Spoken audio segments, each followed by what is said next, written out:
I crossed paths with Michael on Tinder, a seemingly charming man who stood out with his eloquent conversations. Our interactions progressed, and after 4 or 5 dates, he invited me to his house for dinner, a significant step towards building a more intimate connection.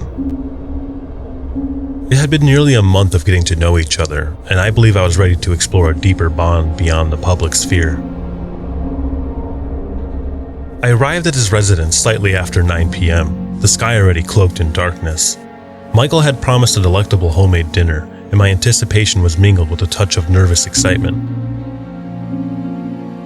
As I approached his house, I noticed 2 cars parked in the driveway. The sight raised questions about his living situation that he hadn't mentioned before. My curiosity was piqued, and I had decided to park on the curb, wondering whether he had roommates or perhaps family visiting. He greeted me with a wide smile, his demeanor exuding warmth and familiarity. As I stepped inside, my initial impression crumbled. The interior was nothing like I had anticipated. A disarray of clutter, objects haphazardly strewn around, and a pervasive sense of chaos. Suppressing a frown, I followed him into the kitchen where dinner was set on the table.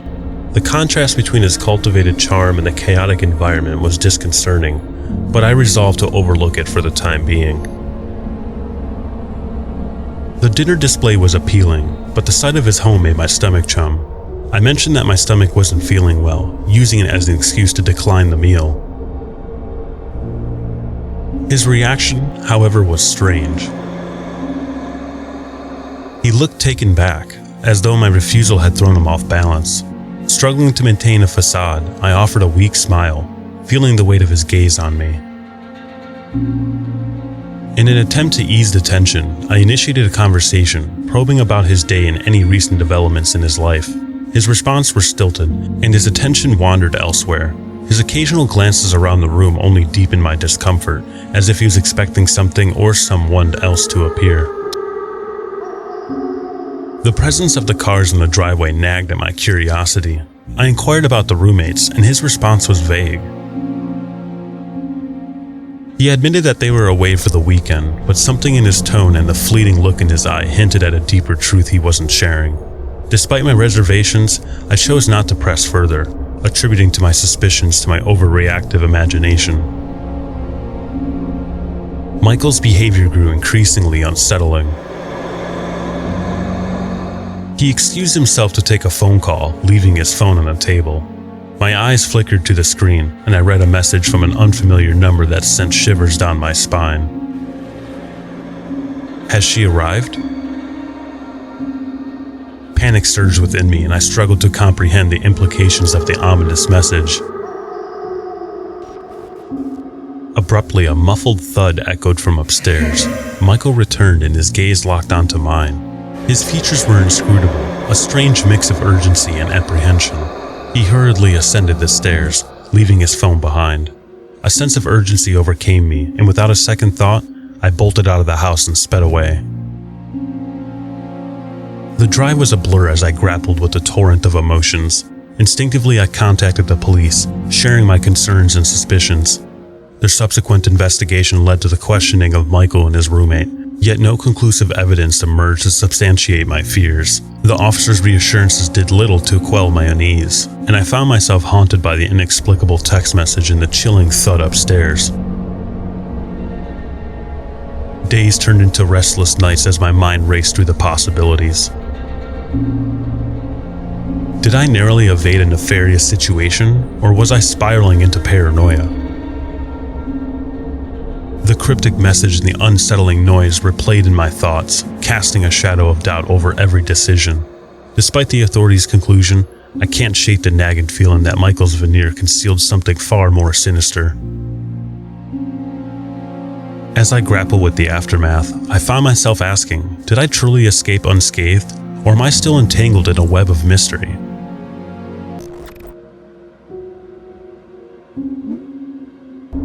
I was a 20-year-old college sophomore, naively navigating the tumultuous sea of Tinder in search of excitement.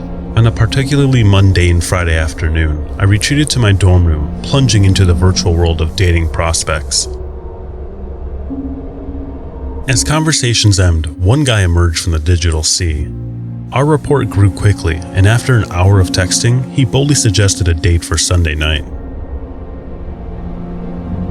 The spontaneity intrigued me, prompting a curious agreement. Over the weekend, our messages continued, building an anticipation for our encounter. Sunday arrived, and I met him at a cozy cafe. Our initial conversation over coffee was filled with charm and laughter, leading us to share future plans for another rendezvous. As we parted ways, he offered to drive me back to the campus, despite living across town. Against my better judgment, I accepted, drawn by his magnetic allure. His car, a vintage red Mustang, exuded an aurora of mystery as I took a seat in the passenger side. Yet, as the miles stretched, a heavy silence settled within the vehicle, painting the atmosphere with tension and unease. I attempted to ease the atmosphere with small talk, but his responses grew increasingly detached. A foreboding sense of disconnection gnawed at me, amplified by his determination to avoid eye contact. My pulse quickened as he veered away from the route to my campus, veering into an unfamiliar neighborhood.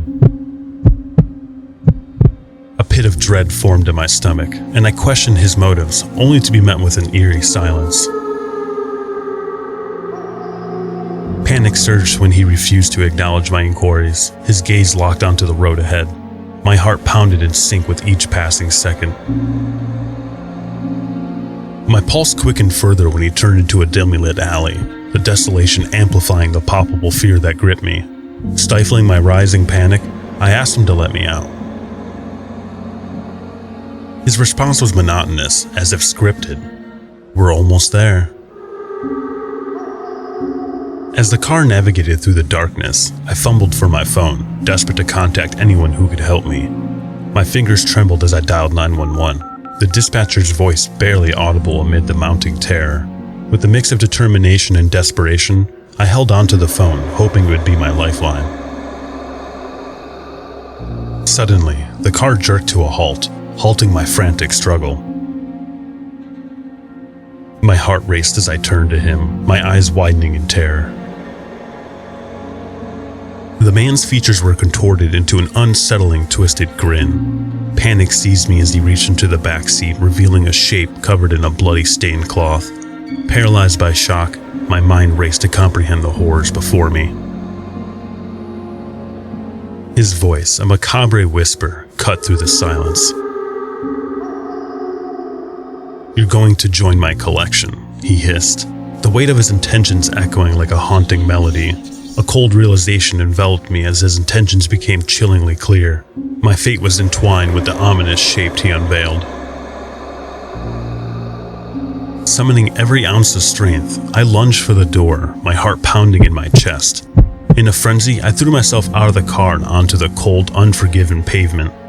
My phone slipped from my grasp, and a dispatcher's voice seemed miles away as I scrambled to my feet, my gaze locked on the Mustang. The man emerged from his car, his form twisted and sinister, the embodiment of a malevolent nightmare. As he advanced, a wave of terror consumed me, driving me to flee into the labyrinth darkness.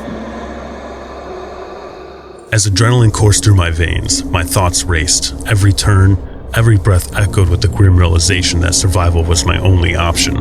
The chilling sounds of his footsteps grew closer, a haunting cadence in pursuit of his sinister objective. Finally, a flicker of light illuminated my escape, a narrow opening leading to a bustling street. I stumbled onto the pavement, grasping for air, my heart racing in sync with the footsteps that had haunted me moments before. In the distance, sirens wailed, piercing through the night and sending shivers down my spine.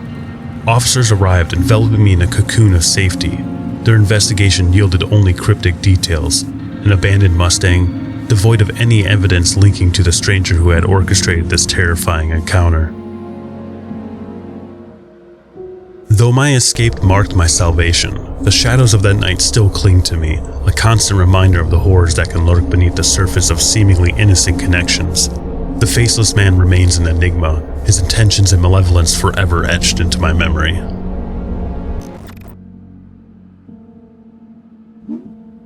I had just gone through a breakup when my girlfriend left me. It had only been 3 weeks since then.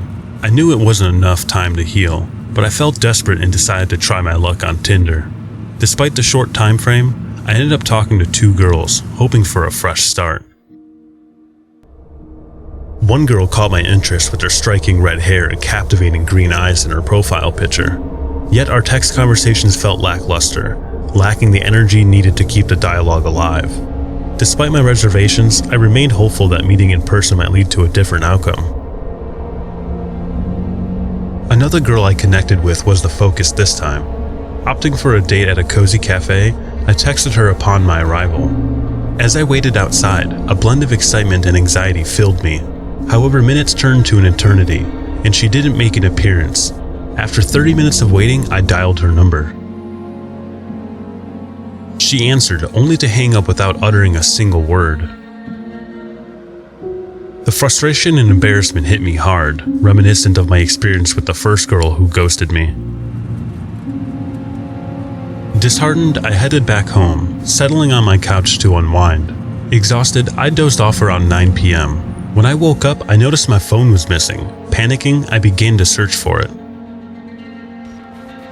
That's when I saw the back door was slightly open, just a crack as if someone had pulled it that way to avoid making noise. This discovery sent a chill down my spine. I'd always locked my doors, and the thought of someone possibly entering my house while I was asleep was terrifying. I closed the door, I locked it, and began searching the house, room by room, making sure I was alone. My mind raced with possibilities, and I felt a growing unease. As I searched the first floor, I couldn't shake the feeling that someone had been in my house. But finding nothing unusual, I ventured upstairs. The thought of someone lurking in the shadows sent shivers down my spine. I checked each room before approaching my bedroom. As I looked around, a strange feeling overcame me. Soft, quiet breathing emanated from inside my closet.